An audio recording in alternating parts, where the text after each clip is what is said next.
Welcome to the 4th episode of Slaughterfest 1. I'm your host, the Slaughtermaster, Zachary Jones, and today on the chopping block, I will be reviewing the Universal Monster Classic, The Creature from the Black Lagoon. The movie was released in the February of 1954 and was directed by Jack Arnold. Now, the movie has spawned 2 sequels, but unlike the other Universal Monster Classics, it is yet to be remade. Now, apparently there's actually a remake in the works at the moment, but not much has been said on it. But anyway, on to the plot. Now, the movie follows a group of scientists on an expedition to find a creature, which a skeleton of the same creature has been found earlier in the movie. During this expedition, the group actually finds a humanoid creature, which is actually an amphibious being, which is slowly picking off the group one by one. All the while by putting in a love interest into the mix. Now, the plot works well for basically a movie that's about a creature called the Gill-Man hunting down a group of scientists. The movie stars Richard Carlson and Julie Adams. Now, Adams may be known by her role in Murder, She Wrote of Eve, or her role as Amelia in the show Lost. The acting works for this movie, but I can't say it's amazing.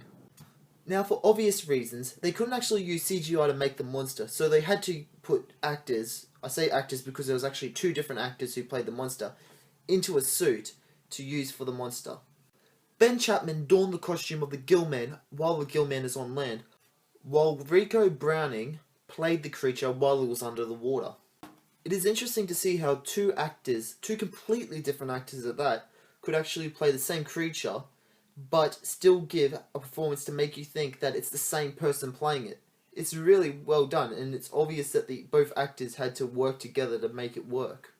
Like many other horror films, this movie contains deaths, and these ones really aren't that good. They are pretty much all drownings, and none of them stand out as cool. I like the way they dealt with the creature in the end, but even then, that could have been done better. Overall, I have to say, while the kills aren't great, they are passable for this movie. The movie really wasn't scary. While I was able to actually, build tension, the movie's not stopping me from going for swims in the lakes anytime soon. A problem with what they did with the movie was basically the way that they did the Gill-Man. He looks cool, I'm not saying he doesn't, but I reckon they should have saved it for the very end for his reveal. You could show little bits like a handle every now and then, but straight off the bat, I think it was the first 20 minutes in the movie, you see the Gill-Man and his whole thing. He actually swims in the water and you see him. So, right off the bat, you're like, oh, I don't have to build up what I think he's going to look like. I feel that if they did it like the movie Jaws, and you slowly built up what you think this shark's going to be like and stuff like that, that could have worked for the movie. But instead they're like, no, we're just going to show you this Gill-Man. Now, I know this movie was made in the 50s, but then again, it's not scaring me at all, which is kind of a disappointment. Maybe I'm being harsh on the movie, but hey, that's my job as the Slaughtermaster. I review horror movies, and I slaughter the shit ones. Overall, this movie is a fun movie to watch. While it isn't scary at all, it's still fun to watch. It's cool to just put on if you're with your friends. I'm going to watch it for Halloween, basically. I'm going to think of having some mates over and watching all the movies, basically all the Universal Monster movies, but still, it's fun to watch.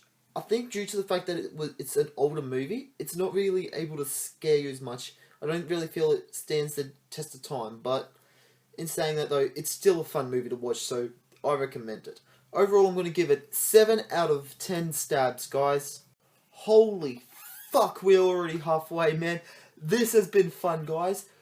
Please, guys, we're only halfway of Slaughterfest. We have only done episode 4, so hit that subscribe button if you have enjoyed this video, guys.